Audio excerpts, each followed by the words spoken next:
Donc aujourd'hui, on a le plaisir de recevoir Guillaume Carlier de l'université Paris-Dauphine, qui va nous parler de transport optimal anthropique et de l'algorithme de Sinkhorn. Voilà, c'est à toi, Guillaume. Merci beaucoup.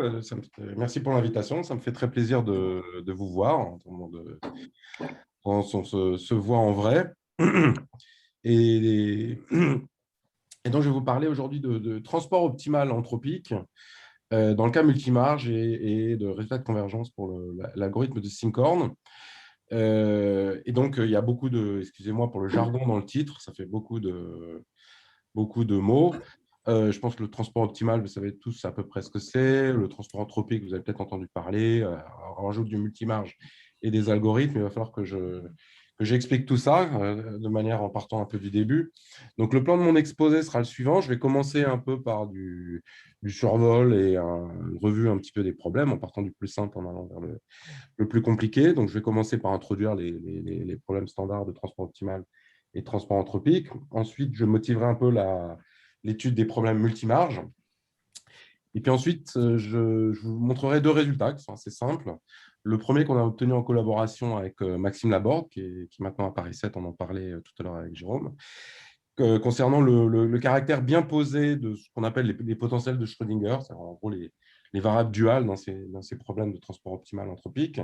Et puis, je vous montrerai à la fin un résultat de convergence linéaire de l'algorithme de Sinkhorn. D'accord? Bien. Alors, commençons par le commencement. C'est le problème de transport optimal de Monch-Kantorowicz. Donc, de quoi s'agit-il? On se donne deux espaces. Vous pouvez penser que c'est des parties d'espaces euclidiens, X et Y, munis de mesures de probabilité, mu et nu, qui sont une distribution de source et une distribution de cible, si vous voulez. On se donne un coût de transport, C, disons continu. Bon. Et le problème de Monch-Kantorowicz consiste à trouver un couplage entre mu et nu, c'est-à-dire une mesure de proba sur x croix y, dont la première marge est mu et la deuxième marge est nu. D'accord? Des contraintes de conservation de la masse qui minimisent le coût total, donc l'intégrale de C des gamma. Donc ça, c'est un problème qui a été extrêmement étudié. Il y a d'excellents livres donc ça, c'est le problème classique à deux marges, d'excellents livres qui donnent un aperçu de la théorie, les livres de Cédric Villani, bien sûr, le livre de Philippot de 2015 est vraiment super. Et c'est un problème qui remonte à Monge à la fin du XVIIIe siècle, mais qui a connu un regain d'intérêt avec les travaux d'Yann Brenier qui avait résolu le cas quadratique. Bon. Alors, à ce stade, ce qu'il faut retenir, c'est que c'est essentiellement un problème de programmation linéaire, éventuellement en dimension infinie, dans l'espace de mesure. OK. Donc, ça vient, un outil important pour étudier ce problème-là, c'est la formulation duale, la formulation de Kantorowicz. Donc, le problème dual consiste à trouver deux potentiels, phi et psi. Vous pouvez penser que c'est des espèces de multiplicateurs de Lagrange associés aux contraintes de marge fixe, mu et nu. Et ils doivent maximiser la somme des intégrales, l'intégrale de phi des mu plus l'intégrale de psi des nu. Et puis, il y a une contrainte que ponctuellement, phi de x plus psi de y, donc phi agit sur la variable x de source et psi sur la variable y d'arrivée, la somme directe des deux est plus petite que le coût. Alors, ça, c'est assez facile de voir que, pensez au problème un peu réduit, où on se donnerait phi et on chercherait psi. Si on se donne phi, vous voyez, on voudrait que psi soit le plus grand possible, mais à cause de la contrainte, psi doit être plus petit que c de x, y moins phi de x, pour tout x. Donc, le plus grand phi qui est compatible avec cette contrainte, c'est le minimum. D'accord? C'est ce qu'on appelle la C-transforme de phi. Et bon, alors, vous pouvez dire, essayez de faire de la maximisation alternée. Si vous donnez phi, vous trouvez psi comme ça, vous trouvez la C-transforme, vous prenez la C-transforme de la C-transforme, ça améliore encore, et puis après, vous êtes bloqué, ça ne donne rien. Parce que la C-transforme de la C-transforme de la C-transforme, c'est la C-transforme. C'est comme quand on prend 3 fois une transformée de Legendre, c'est comme si on ne prenait qu'une fois. D'accord ? Néanmoins, ce qu'on peut dire sur la relation primale duale, la relation d'optimalité, exprime le fait que si vous connaissez une solution du problème 2, là, de Kantorowicz, vous pouvez déduire de l'information sur les plans de transport optimaux. Ils sont concentrés. Un gamma optimal, un plan de transport optimal, il a les bonnes marges mu et nu, et il est concentré là où la somme phi plus sa c transforme est le plus grand possible, c'est-à-dire coïncide avec c de x. c'est sur l'ensemble de contacts de cette contrainte. D'accord ?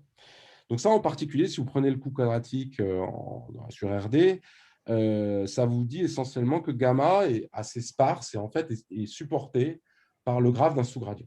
D'accord ? Donc ça, c'est essentiellement l'analyse de Yann et de Yann Brenier. Évidemment, il y a un lien avec les équations de Monge-Ampère. Quand on a un gradient de fonction convexe qui envoie une mesure sur une autre, au moins formellement, c'est solution d'une équation de Monge-Ampère. D'accord ?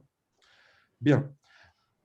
Alors, en général, ce n'est pas très, très simple à résoudre. On n'a pas de méthode générale ou d'ANSATS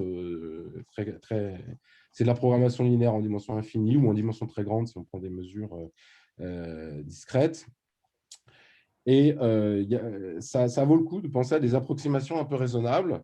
Et l'une d'entre elles, qui a été très, je vais expliquer un peu pourquoi elle est devenue populaire, très, très populaire depuis une dizaine d'années, c'est la régularisation anthropique, qui consiste à se donner un petit paramètre, epsilon, et au lieu de minimiser simplement le coût total, vous lui rajoutez epsilon fois l'entropie relative du plan par rapport à une mesure, disons, il y a plusieurs choix possibles, mais un choix canonique, c'est le produit des deux marges.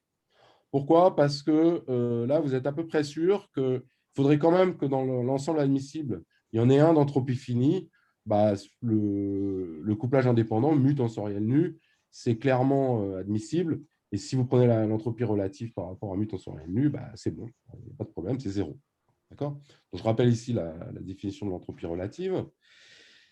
Et ce qu'on peut voir, c'est que le problème change un peu de nature, même si c'est une approximation, en ce sens que vous pouvez très bien faire entrer le coût dans le log. Et ce problème de transport où vous avez rajouté une entropie, c'est la même chose que minimiser l'entropie relative, non pas simplement de gamma par rapport à mu tensoriel nu, mais par rapport à la mesure qui a pour densité et puissance moins c sur epsilon, que j'appellerai toujours mesure de Gibbs par la suite, de mu tensoriel nu. Donc, c'est vraiment un problème d'entropie avec des contraintes de marge. On cherche la mesure qui a les marges mu et nu et qui est la plus proche en entropie relative ou en divergence de Kullback-Leibler de la mesure de Gibbs fois mu tensoriel nu. Okay, bon. Alors, pourquoi c'est plus simple ? C'est plus simple parce que c'est plus facile d'analyser les conditions. Alors d'abord, excusez-moi, quand vous avez une entropie relative, vous savez que vous allez avoir une densité par rapport à mu tensoriel nu. Vous savez que cette densité va être positive. Et donc, déjà, les contraintes de positivité d'optimiser dans les mesures de proba, ça va un petit peu disparaître. Et puis, ça va être assez facile de deviner quelle est la forme d'un gamma optimal. Vous allez mettre, là, je suis un peu formel à ce stade introductif, vous allez mettre des multiplicateurs de Lagrange, c'est comme les phi et psi de tout à l'heure, associés aux contraintes de marge fixe mu et nu. Et vous pouvez vous persuader qu'un bon ansatz pour le gamma optimal, le gamma epsilon optimal, c'est d'avoir une densité par rapport à mu tensoriel nu, qui est le noyau de Gibbs et puissance moins c sur epsilon. Si vous n'avez pas de contrainte, ça serait ça l'optimum. Mais il faut le corriger avec ces multiplicateurs de Lagrange. Et donc, vous remultipliez par exponentielle de phi de x sur epsilon, exponentielle de psi de y sur epsilon. Donc là, j'ai une notation, excusez-moi. La somme directe, ça sera toujours la fonction à variable séparée, phi somme directe avec psi, c'est la fonction qui a xy associe phi de x plus psi de y. Donc, sous forme exponentielle, ça veut dire que vous avez un produit. Guillaume, oui. J'ai une question. Quelles sont les hypothèses sur C, à peu près ? Alors, excellent. Là, je suis à un niveau formel. D'accord. Merci de me la reposer. Justement, je donnerai un résultat tout à l'heure avec des hypothèses générales. Alors, je pense que c'est borné, par exemple. D'accord ? Mais pour l'instant, je suis à un niveau très, très formel. Disons, pense que c'est des mesures discrètes, donc ça, en dimension finie, ça va bien aller. D'accord ? Mais ça fait partie du problème. J'espère qu'à la fin de l'exposé, je t'aurai donné une réponse plus précise à ta question. Mais ce n'est pas du tout une trivialité, l'existence de ces phi et de ces psi. D'accord ? Ok, merci. Mais je vais y venir. Et moi, j'avais une question. Oui. Quelle propriété de l'entropie tu as utilisée pour faire ça ? Pour l'instant, rien du tout. J'ai juste fait rentrer, si tu veux, le coût dans la… J'ai compris. Mais là, tu aurais pris une autre fonction, tu vois, le fait que H soit entropie, bon, c'est une formule explicite, mais sinon… Ah ben non, attends, pour la forme, pour l'ANSATS, j'ai utilisé la forme de l'entropie. C'est-à-dire quand je dérive, j'ai un log, qui va être la forme d'une somme directe. Et donc, quand je passe à l'exponentielle, j'ai un produit, j'ai cette structure de produit qui apparaît. Ça, vraiment, si j'avais pris une pénalisation L2, par exemple, je n'aurais pas ça. Tu vois, une pénalisation L2, ça ne forcerait pas à être positif partout. Tu vois, là, je force. Tu vois ce que je veux dire. Donc, cette structure algébrique-là, je vais continuer, hein, mais c'est fondamental que ça soit une entropie. D'accord. OK. Bon. Donc, gamma, vous pouvez vous persuader, je suis formel à ce stade, hein, c'est lié à la question de Jérôme, mais doit avoir cette forme-là. D'accord. Ça doit être de la forme, une correction multiplicative sous forme produit de la mesure de Gibbs. D'accord. Donc, sous forme multiplicative, si vous posez K, c'est le noyau, c'est exponentiellement C sur epsilon. A, donc ça fait penser un peu à la transformation de Hopf-Call pour Hamilton-Jacobi visqueux. Hein. A égale exponentielle phi sur epsilon, B égale exponentielle psi sur epsilon. Bah, finalement, le problème, c'est de trouver A et B. Donc, maintenant, c'est des exponentielles, donc ça doit être positif. Tel que quand, en fait, vous prenez le noyau K, vous le multipliez par A tensoriel B, la mesure qui a cette densité-là par rapport à mu tensoriel nu doit avoir les marges mu. OK. Si vous avez fait ça, vous avez gagné. Je ne dis pas que c'est facile, justement, c'est un peu le sujet de mon exposé, mais si vous avez fait ça, vous avez gagné. Alors maintenant, qu'est-ce que ça veut dire qu'une mesure comme ça? Donc, les inconnus, c'est A et B. Alors d'abord, vous voyez qu'il n'y a que le produit qui compte. Donc, si vous multipliez A par 1 million et que vous divisez B par 1 million, ça marchera aussi. Donc, A et B sont définis à une constante multiplicative près. C'est normal parce que les potentiels de Kantorovitch, ils étaient définis aussi à une constante additive près. Si vous rajoutez 1000 à phi et que vous l'ôtez à psi, ça ne change rien. C'est la même chose, sauf qu'on est passé au log. Là encore, propriété de l'entropie, c'est que je suis passé à cette structure multiplicative. Bon.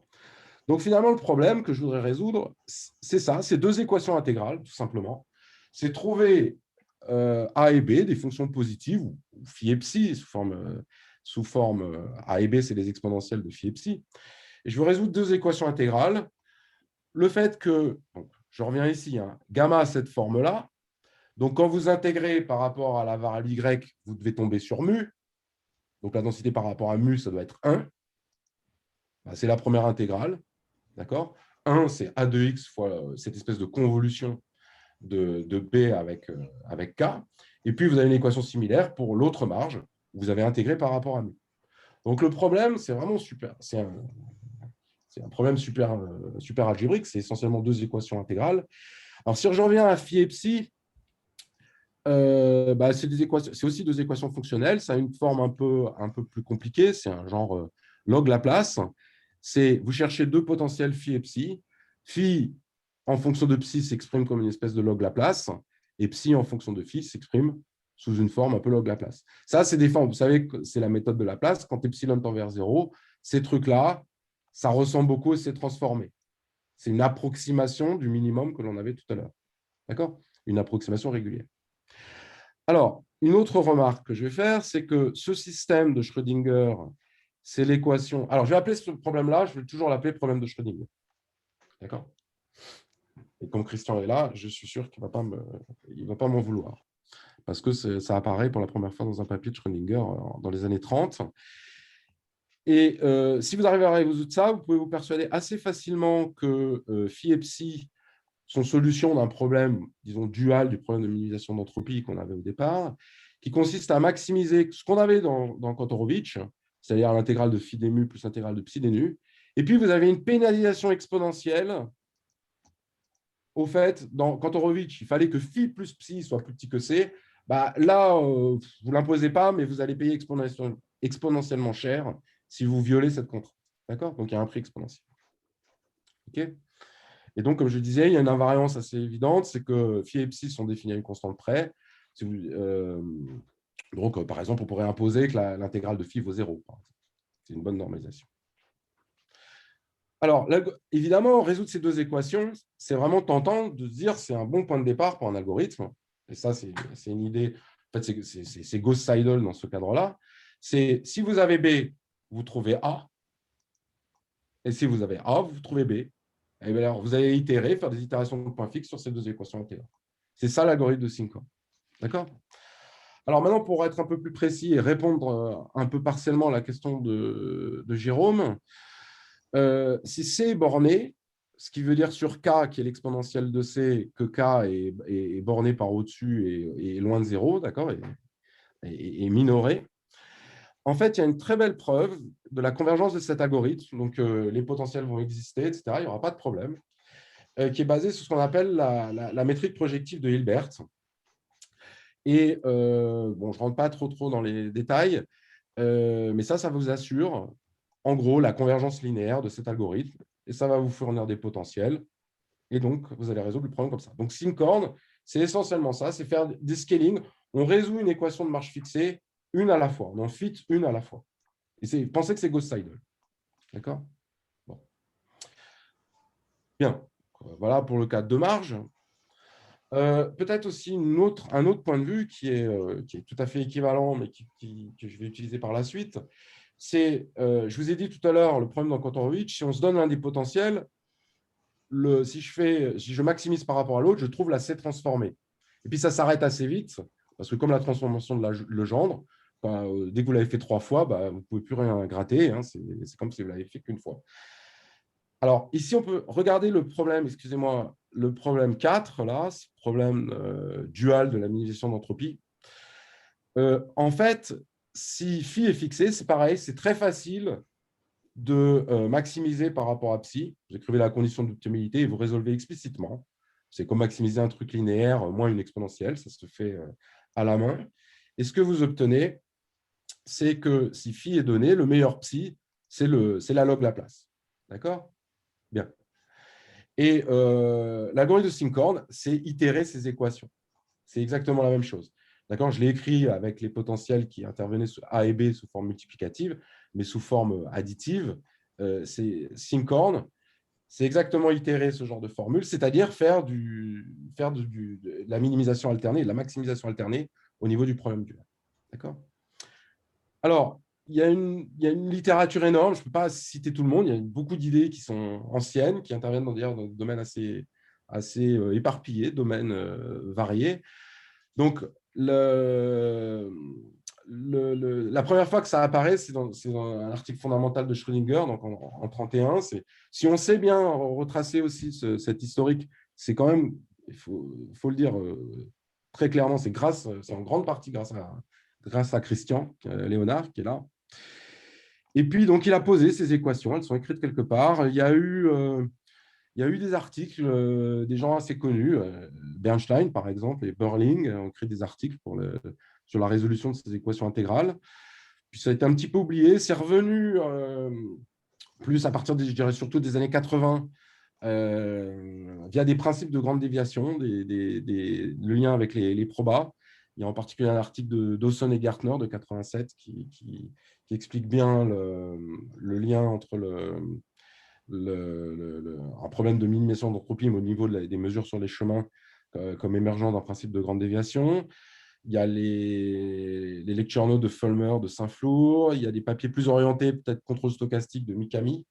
Et puis, il y a les travaux de Christian, qui ont vraiment permis de faire un lien très fécond avec le transport optimal.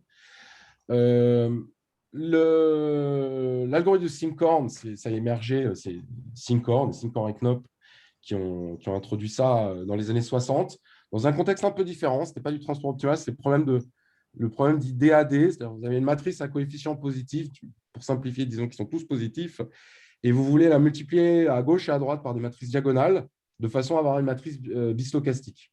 Donc, comment on fait? On fit un des scaling à la fois, c'est exactement cet algorithme-là. Il y a un contexte aussi, c'est un problème qui est bien connu aussi en statistique, les problèmes de minimisation d'entropie, maximisation de log vraisemblance, ce genre de choses, ça intervient beaucoup en stats. Et l'algorithme de Sinkhorn, il a un autre nom, Iterative Proportional Fitting Procedure, IPFP. Ça a été étudié par César, par Ruchendorf, qui ont donné des résultats aussi de convergence sous des hypothèses différentes, plutôt avec des méthodes d'entropie. Et puis, plus proche de nous, c'est les années 2010. Couturier est arrivé avec un… Alors, il faut être tout à fait honnête, hein, la première fois que j'ai entendu parler de Sinkhorn, c'est par Alfred Galichon. Hein, je pense que c'était vers 2009, qui connaissait ça. Mais il y a eu un papier qui a montré l'intérêt pour le transport optimal, calculer rapidement des solutions de transport optimal. C'est un papier de 2013 de Marco Couturi et qui a eu un énorme succès et qui a un peu intéressé la communauté du machine learning au transport optimal. Voilà. OK. Voilà pour le cas de marge. N'hésitez pas si vous avez des questions. Bon. Alors, ouais, quid du cas multimarge? Donc, le multimarge, c'est quoi? C'est au lieu d'avoir un coût qui dépend juste de X et Y, et on cherche le couplage optimal entre X et Y, vous avez un coût qui dépend de une série de composantes dont vous vous donnez les marges, et le coût dépend de tout le monde. Donc, c'est cette forme-là. On a pensé, je ne sais pas, que les xi, c'est des parties d'espace euclidien, que c'est une fonction continue. Et donc, c'est ce problème de programmation linéaire, toujours, mais au lieu d'avoir une contrainte de marge, on en a plusieurs. Donc, pi de mu1, mu-n, ça sera si vous voulez, c'est les lois de vecteurs aléatoires, x1 jusqu'à xn, où x1 est distribué selon mu1, x2 selon mu2, etc., etc. Alors, pourquoi regarder ça? Ce n'est pas juste pour la beauté de la chose. Je pense que le précurseur de ces problèmes-là, c'est même un problème plus général que 5, parce qu'on n'a pas un nombre fini de marge, mais carrément une infinité.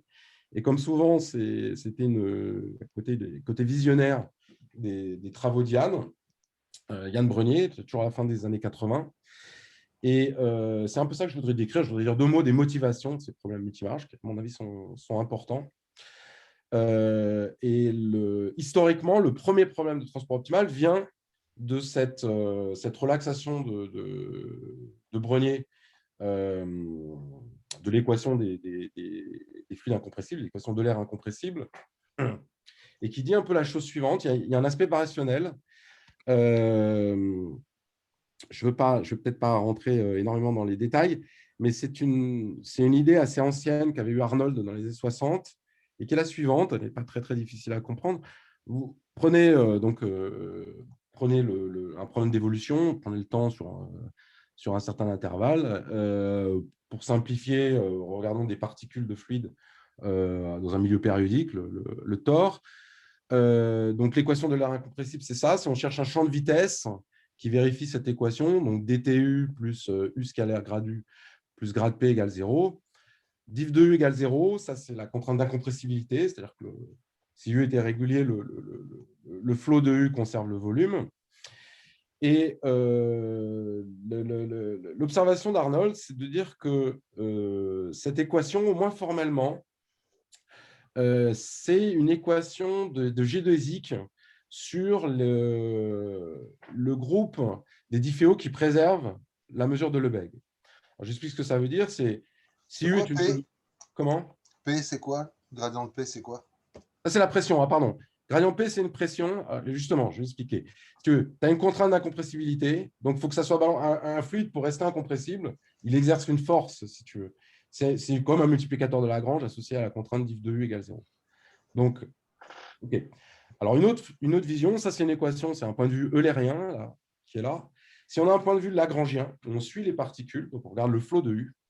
Donc, vous regardez le flot de U. Donc, ça, si U est à divergence nulle, ça préserve le volume. OK. Et cette équation-là traduit essentiellement le fait que si vous regardez le flot de U, ça doit minimiser cette longueur. Ça doit minimiser, en fait, la norme L2 de la dérivée par rapport au temps de x.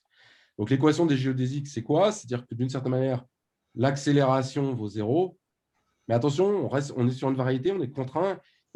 xt doit préserver le volume. D'accord? Donc, ce n'est pas exactement 0, ça doit balancer la contrainte d'incompressibilité, d'où la pression qui est là. Et là, ça, c'est l'accélération, dtu plus U scalaire grad U. Alors, évidemment, c'est formel, d'accord? Parce qu'il n'y a absolument aucune raison qu'on ait suffisamment de régularité pour définir bien le flow, que les trajectoires se coupent pas, etc., etc. Donc, l'idée de Yann, c'était d'introduire, de monter le problème un cran au-dessus et de définir des flots incompressibles généralisés comme étant des mesures sur les courbes. Donc, son point de vue, c'est le point de vue mesure sur les courbes. Donc, une courbe générique, je vais l'appeler oméga. C'est une fonction du temps, d'accord, à valeur dans le tore. ET de oméga, c'est l'évaluation au temps t, c'est la position au temps t, si vous voulez. Et puis, on va se donner le problème que regardait Yann, c'était le problème où c'est comme si on connaissait la position du fluide à l'instant initial et la distribution à l'instant final, mais le couplage entre les deux. C'est-à-dire que la position du fluide au début, c'est l'identité, disons, mais on connaît aussi la position à la fin. D'accord? Donc, c'est comme si on se donnait le flow au temps 1, x1. Donc, ça, c'est une donnée. Et puis, étant donné ce truc, on voudrait reconstituer l'évolution des courbes. Donc, on cherche une mesure, donc un flow incompressible généralisé. C'est une mesure sur les courbes, telle qu'à chaque instant, la projection, c'est la mesure de Lebesgue, c'est l'incompressibilité. Et puis, ensuite, on a une condition qui est que c'est compatible avec les observations, c'est-à-dire que le couplage joint de la position initiale et de la position terminale est compatible avec gamma. D'accord? Et le problème de Yann, c'est un problème de programmation linéaire en dimension infinie, c'est trouver le flot incompressible généralisé, donc une mesure sur les courbes, qui est d'énergie cinétique moyenne minimale. Okay. Alors, vous allez me dire quel est le lien avec ce problème-là? C'est juste discrétiser en temps. Si vous dites le temps, ce n'est pas le temps continu entre 0 et 1, mais vous faites des photos à des instants discrets, la compressibilité, donc vous aurez plus une mesure sur des courbes, mais des mesures sur des nuples, qui sont les positions occupées par ces courbes à des instants discrets. Donc, quand vous discrétisez en temps, vous tombez exactement sur le problème de transport multimarginal. Donc, je pense que la genèse de ce problème-là vient du problème de Yann. Alors, évidemment, donc, on peut discrétiser en temps et on obtient des problèmes multimarges. C'est des problèmes qui avaient été étudiés, je pense, la première fois en fait, par Gangbo et Switch dans les années 90. Et donc, évidemment, l'énergie cinétique, quand vous la discrétisez en temps, ça devient un coût quadratique. Et un problème voisin, plus ou moins équivalent à ça, c'est le problème des barycentres de Wasserstein. D'accord? Donc ça donne lieu. Les coûts quadratiques, ça vient de cette interprétation énergétique, mais ça a aussi d'autres applications. J'en mentionne deux ici. Un autre exemple qui est très actuel, il y a vraiment toute une littérature qui est en train de se développer autour du transport optimal pour les problèmes de structure électronique. Et où le problème est le suivant. Donc, pensez qu'on cherche une mesure de proba sur R3 à la puissance n. Donc, bon, R3, c'est R3. Hein. N, c'est un nombre d'électrons. D'accord? Et vous cherchez la densité du noyau électronique. Il y a n électrons, sachant qu'il se repousse avec une interaction de Coulomb. Donc, c'est ce coup-là. Et puis, la densité monoélectronique, vous la donnez. La densité d'un électron, c'est ρ. Donc, ça donne lieu à des problèmes. Alors, ce n'est pas du tout comme le transport optimal classique avec un coût qui est attractif, c'est-à-dire que plus x est loin de y, plus ça coûte. Là, c'est exactement le contraire. C'est un coût répulsif et singulier, le coût de Coulomb. Et donc, on cherche, étant donné une marge ρ, donc évidemment, tous les électrons ont la même densité monoélectronique que j'appelle ρ, et on cherche à minimiser cette énergie qui est l'énergie de Coulomb. D'accord ? Donc là, je mentionne quelques noms. Ça aussi, c'est l'aspect transport optimal multimarge pour ce genre de problème. C'est, disons, les années 2010. Il y a deux papiers qui sont sortis à peu près en même temps, de Giuseppe Buttazzo, Luigi de Pascal et Paola Gori-Giorgi, qui était une physicienne qui est vraiment spécialiste de ces questions-là. Et puis, à peu près en même temps, le groupe de Gero-Frieseke à Munich avec Codina Cotard et Claudia Kluppelberg. Et puis, sur les maths, il y a beaucoup de choses à faire là-dessus. Il y a beaucoup de gens qui s'y intéressent. Simone Di Marino, Maria Colombo, Thierry Champion, et j'en passe, c'est des meilleurs. D'ailleurs, Brendan passe aussi. Bien. Alors, évidemment, contrairement au cas de marge, on sait plein de choses finalement pour des coûts qui vérifient des hypothèses raisonnables. Il y a très peu de résultats de structure pour le transport multimarge. C'est très, très difficile de trouver, de dire que les solutions sont à la monge, sont données par des graphes, par des applications déterministes. Tout ça, ce n'est pas clair. Il y a quelques résultats, mais qui sont encore assez peu développés. Et disons, pour faire des simulations, pour se fixer les idées, ou juste pour le plaisir de l'approximation, c'est quand même assez tentant d'approcher le problème de transport multimarge par sa version anthropique. D'abord, c'est facile à faire. C'est exactement la même chose que tout à l'heure. Au lieu, vous avez toujours la mesure de Gibbs, mais maintenant, elle dépend de n variables et puissance massée sur epsilon. Vous prenez comme mesure de référence à nouveau le couplage indépendant, le produit des MUI, et puis vous cherchez parmi les plans de transport entre les mu1 et mu-n, celui qui est le plus proche en entropie relative de la mesure de Gibbs, soit la mesure produit. D'accord ? Les mêmes causes engendrant les mêmes effets. C'est un bon ansatz de chercher une structure produit, et vous retrouvez avec la même chose que tout à l'heure, un système d'équations intégrales à résoudre, que je vais appeler toujours problème de système de Schrödinger, où on cherche des potentiels phi qui résolvent ces équations-là. Donc, on a, vous voyez bien, si j'ai tous les potentiels sauf un, je trouve le dernier. OK. Et c'est un peu de la résolution de ce système 7, vous pouvez même presque oublier d'où ça vient, que va porter la suite de mon exposé. Alors, évidemment, là, j'annonce la couleur. Il y a une grosse arnaque dans mon exposé. C'est que moi, je ne vais pas m'intéresser à faire tendre epsilon vers 0. Il y a beaucoup de choses à dire, et notamment Christian fait partie des big players in the field. Il y a beaucoup de choses à dire sur la limite quand epsilon tend vers 0. Que ça soit… enfin, il y a des résultats de gamma convergence qui sont connus, etc., dans différents cadres. Je ne rentre pas là-dedans. C'est un sujet de recherche qui est encore relativement actif, hein, qui est même très actif et très actuel. Mais moi, ce n'est pas de ça que je vais parler. Je me donne epsilon égal. Je raisonne à epsilon fixé. Je vais prendre epsilon égal 1 et je vais me focaliser sur la résolution de l'équation 7. D'accord ? D'abord, est-ce que je peux la résoudre? Avec quelle régularité et comment? Ça va? C'est clair pour tout le monde? Alors, moi, j'ai peut-être une question, Oui. Guillaume, qui n'est pas directement là-dessus. Ouais. Je n'ai pas compris ce que pouvait être une formulation à la Benamou-Brognier pour le problème multimarge. Parce que tu vois, tu es passé de Arnold où tu Alors, avais ça revient à mettre… Ouais. Tout à fait. Alors, je sais pas, et c'est précisément, c'est une excellente question, parce que c'est précisément ce que fait je n'ai pas parlé de la formulation dynamique, parce que je vais avoir des coûts généraux. Dans le cas du coût quadratique avec deux marges, il y a une formulation dynamique. Essentiellement, la formulation de Schrödinger, c'est une formulation de mesure sur les chemins. Et tu rajoutes dans Benamou-Brognier, qui est l'équation de continuité, l'équation de transport, tu rajoutes un epsilon laplacien. Tu rajoutes de la viscosité. C'est-à-dire qu'au lieu de minimiser l'énergie, tu vas chercher une mesure sur les chemins, c'est ça le problème de Schrödinger, qui minimise l'entropie relative par rapport à l'évolution spontanée du système, c'est-à-dire le mouvement brownien. C'est-à-dire il va d'où à où le chemin? Comment? Il va d'où à où le chemin? C'est là, parce que là, tu as un multimarge, je suis un peu perdu. Alors, non, mais là, je n'ai pas parlé du temps, je n'ai pas parlé de formulation dynamique, parce que ça, c'est quand même assez spécifique au coût quadratique, essentiellement. OK. L'analogue du problème de Benamou-Brognier, visqueux, pense, si tu veux, c'est minimiser l'intégrale de ρ v carré sous la contrainte d'hétéro plus div de ρ v égale 0, ρ0, ρ1 donné. La façon la plus simple de penser à la version visqueuse, c'est minimiser la même chose, mais tu rajoutes un epsilon laplacien dans l'équation.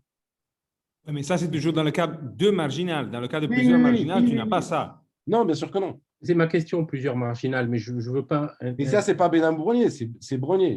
Non, ouais, non, mais Alors, okay. Quelle est la version? Je n'ai pas bien compris ça. Alors, attends, parce qu'on parle de deux choses différentes. Dans Benamou-Brognier, il n'y a pas de contrainte d'incompressibilité. Non, bien sûr. Non, c'est mon ignorance qui m'a fait prononcer Benamou-Brognier. C'est-à-dire, quelle est la formulation géodésique du cas multimarginal, quoi? Il n'y en a pas. En général, il n'y en a pas. En général, il n'y en a pas. Il n'y a pas d'interprétation stochastique en général du transport anthropique. Hein. Il n'y a pas de mouvement brownien dans le transport anthropique, sauf si vraiment tu prends un coup particulier pour lequel le noyau de Gibbs, c'est le noyau de la chaleur. Mais en général, si tu vois, si je prends le coup de Coulomb, par exemple, là, il n'y a pas d'interprétation dynamique, il n'y a pas de version chemin, etc. Donc, je suis désolé. Merci. Tu vois, je ne veux pas t'interrompre trop. Ah non, mais tu as bien fait, Oui, j'ai peut-être fait une confusion parce que j'ai parlé d'un problème dynamique avec la contrainte d'incompressibilité qui est due à Yann Brenier. Et puis, les gens qui connaissent le transport octoniel connaissent le Benhamou-Brenier, qui est la formation dynamique du transport quadratique, qui a un pendant visqueux, qui est ce fameux problème de Schrödinger, dont Christian est un expert. D'accord ? Et dont je n'ai pas parlé. Alors, j'ai un peu peur d'avoir embrouillé plus que clarifié. Bon, alors, OK, donc, moi, pourquoi je fais tout ça et que je vais faire des trucs le plus simple possible, c'est précisément parce que je ne veux pas faire d'hypothèse spécifique sur le coût, je ne veux pas de structure particulière et je peux avoir plusieurs marges. D'accord ? Il n'y a pas de temps, il n'y a pas d'interprétation dynamique, c'est des données et je m'intéresse à la résolution de ce système. OK, ça va ? Bon. Jérôme, je peux continuer ? Oui, vas-y. OK. Bon, OK. Alors, le système de Schrödinger est bien posé. Alors, voilà, maintenant, je fais le cadre précis. Donc, ça, c'est un truc une petite note qu'on avait commise avec Maxime. Alors, le cadre est le suivant. Les espaces, ça va être des espaces probabilisés. Alors, là, vraiment, il n'y aura pas grand-chose. N, c'est le nombre de marges. Donc, les XI, FI, MI, donc c'est des espaces de proba. D'accord ? Les MI sont des probas sur les XI, FI. FI, c'est une sigma algèbre sur XI. XI, c'est un espace abstrait. Je vais regarder le produit. D'accord ? X, c'est l'espace produit. F, c'est la sigma algèbre des produits. M, c'est la mesure, c'est le produit tensoriel, c'est la mesure produit. Et puis, juste une petite notation qu'on doit aux théoriciens des jeux, souvent, c'est comme je vais toujours intégrer par rapport à toutes les variables sauf une, je vais tout le temps noter x moins i, ça sera le produit des xj pour j différent de i. Quand x sera dans l'espace produit, je le décomposerai comme xi, x moins i. X moins i, c'est les autres variables. D'accord ? Pareil pour la mesure, m moins i, c'est le produit tensoriel des autres. Quand il y aura un moins i, ça veut dire intégration par rapport aux autres variables. OK ? Donc, OK, alors maintenant, l'hypothèse que je vais faire, il y en a forcément une. Je vais travailler dans l'intérieur du cône positif. OK. Donc, je noterai L infini plus l'intérieur du cône positif de ces espaces-là. Et je me donne alors, l'hypothèse que je vais faire sur C, c'est juste qu'elle est L infini du produit. D'accord ? Je suppose, j'ai pas d'hypothèse topologique là, si vous voulez. Je suppose que c'est une fonction L infini sur l'espace produit, de sorte que le noyau de Gibbs, il est dans l'intérieur du cône positif. Et maintenant, donc les mesures MI, pensez que c'est des mesures de référence. Et les marges, maintenant, je vais me donner les marges qui ont des densités aussi dans l'intérieur du cône positif par rapport à ces mesures de référence.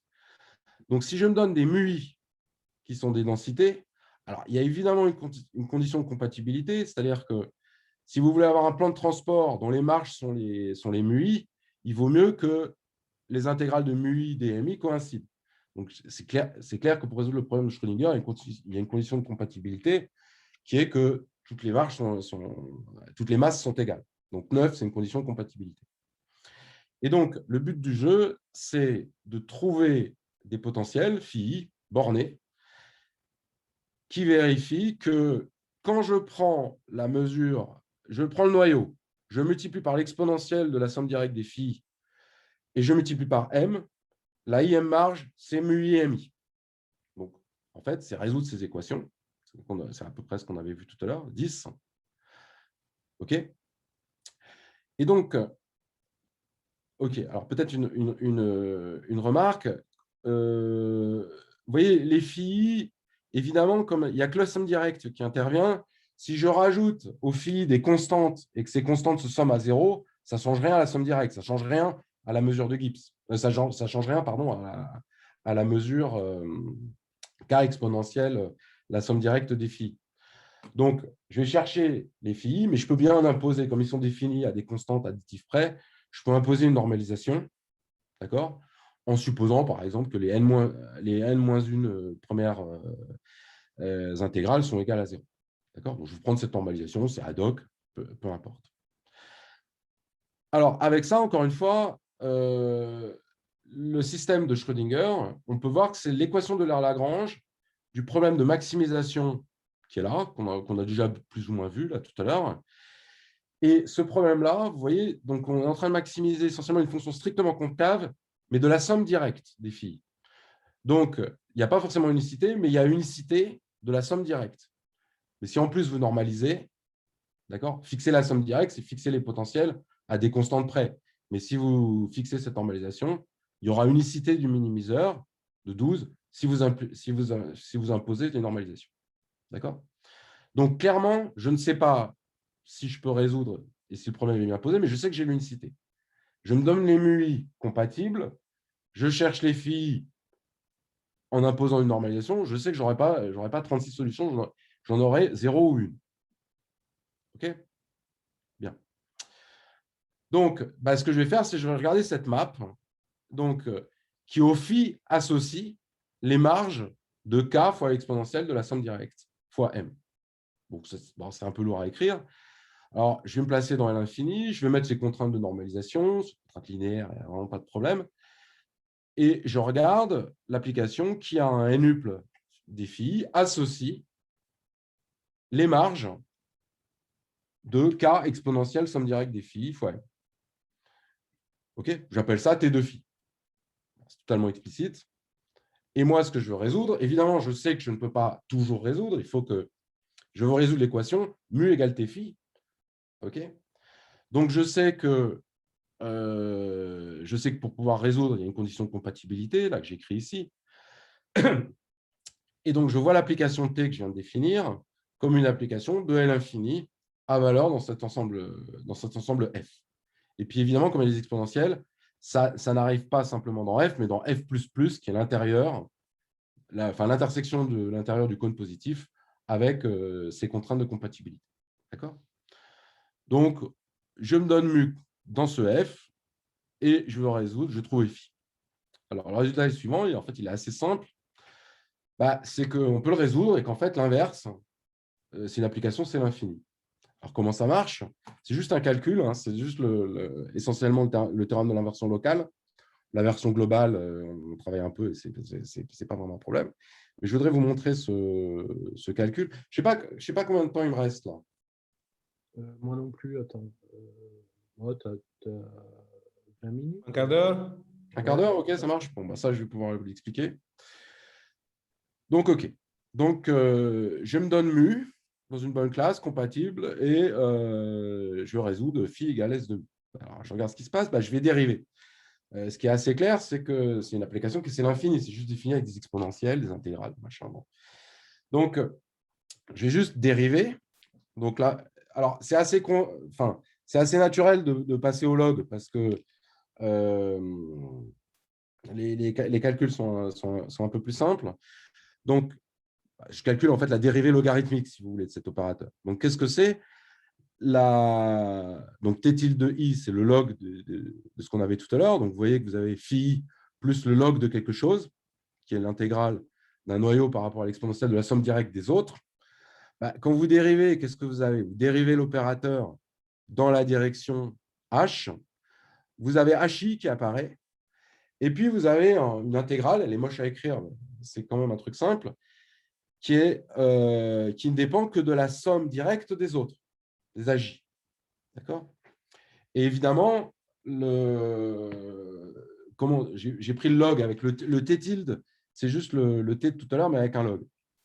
Donc, évidemment, le noyau de t tilde, c'est le même que le noyau de t tilde prime, hein, parce que c'est juste, on passe de l'un à l'autre en multipliant par des exponentielles. Donc, le noyau est le même. Okay. Maintenant, ce que je veux montrer, c'est que ce t' de phi, si je me donne un phi donné, ce t' de phi, c'est un isomorphisme. D'accord? C'est un isomorphisme de E vers F. C'est ça que je vais montrer. Ça donnera la version locale.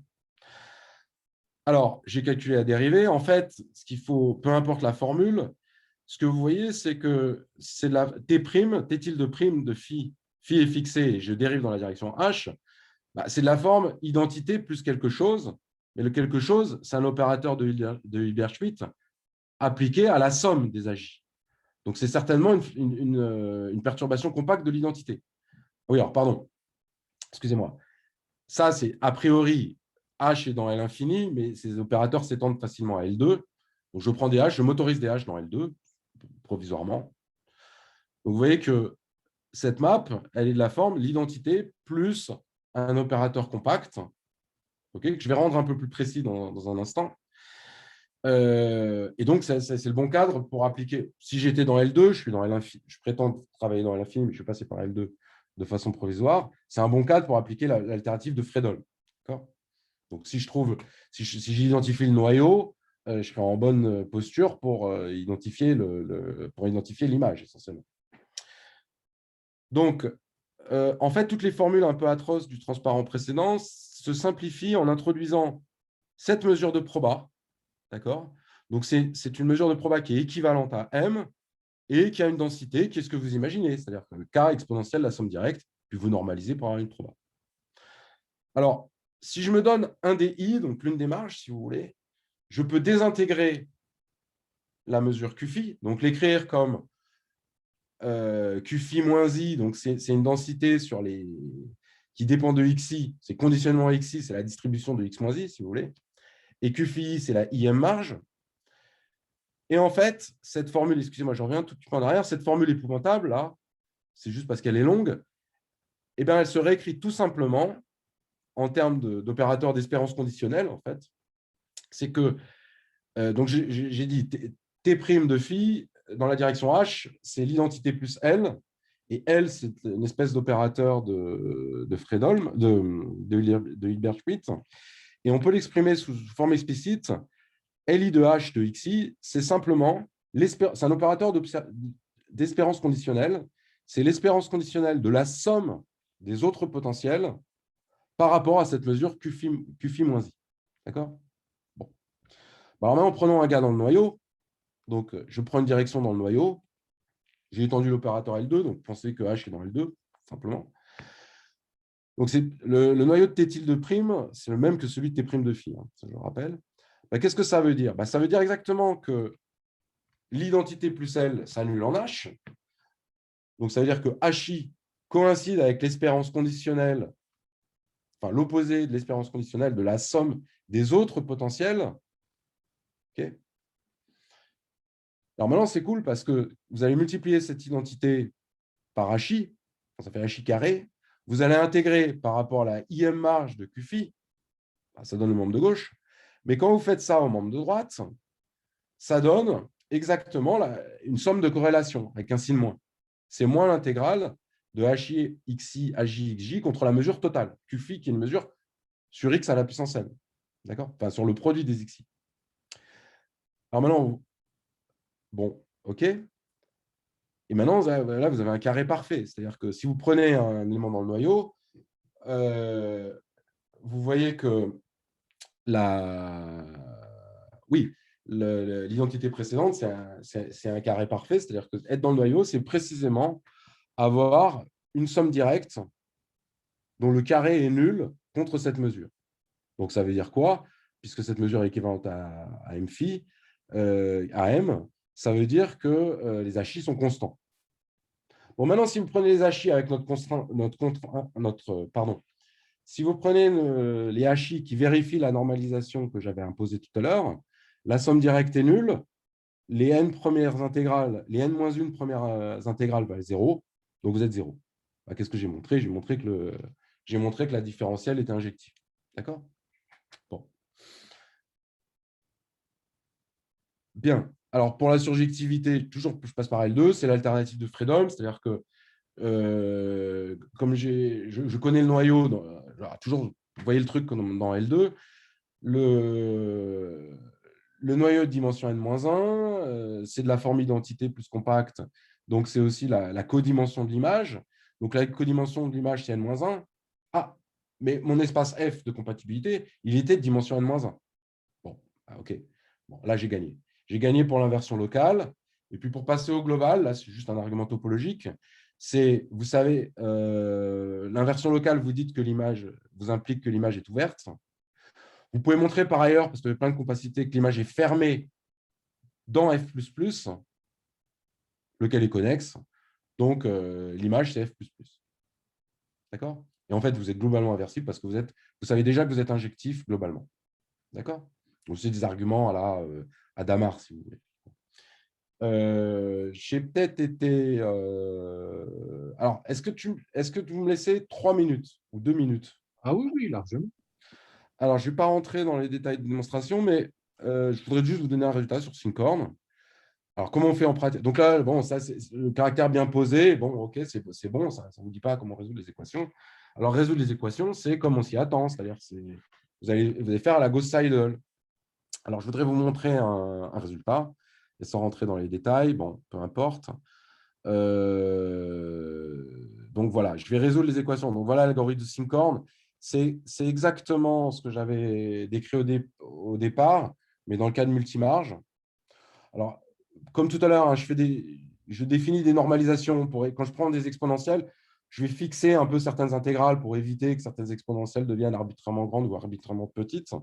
Donc, c'est pour ça que je dois corriger je prends des trucs de moyenne nulle, sauf le dernier. Donc, vous voyez, c'est des updates totalement explicites. C'est des updates totalement explicites. Mon cadre, c'est le même que précédemment, c'est-à-dire que C est borné. Je ne fais pas d'hypothèse topologique, je bosse dans L infini, de l'espace produit. D'accord? OK? Donc, C, c'est juste L infini sur l'espace produit. Et puis, voilà. Et puis, donc, les itérées de Syncorn, je vous les montre, mais c'est l'important, c'est de savoir qu'elles sont totalement explicites.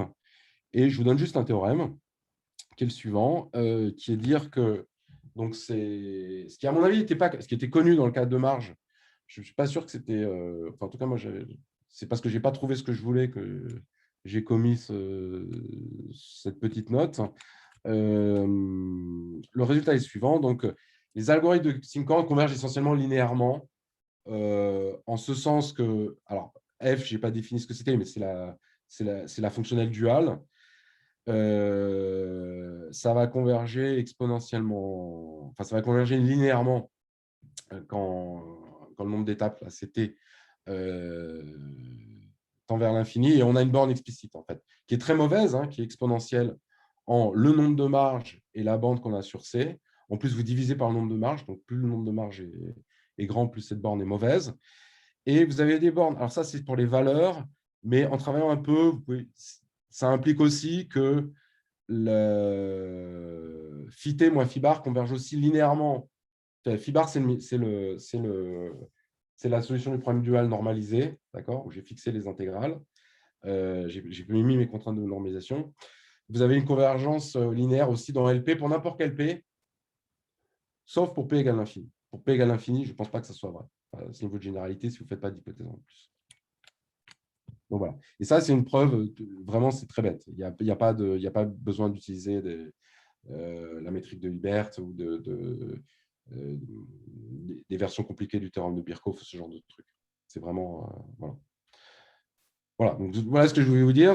Donc, j'espère ne pas vous avoir trop embrouillé. Hein. Je suis parti d'un problème d'optimisation. Et puis finalement, bon, ça revient à résoudre des équations intégrales. Et je vous ai dit 2 résultats là-dessus. D'abord, le problème est bien posé dans L infini. Et ensuite, l'algorithme le plus populaire déjà, et le premier auquel on puisse penser, c'est-à-dire Syncorn, ça converge linéairement. Quand C est borné. Hein. Si C n'était pas borné, bien, je vais m'arrêter là. Bon. Merci beaucoup, Guillaume.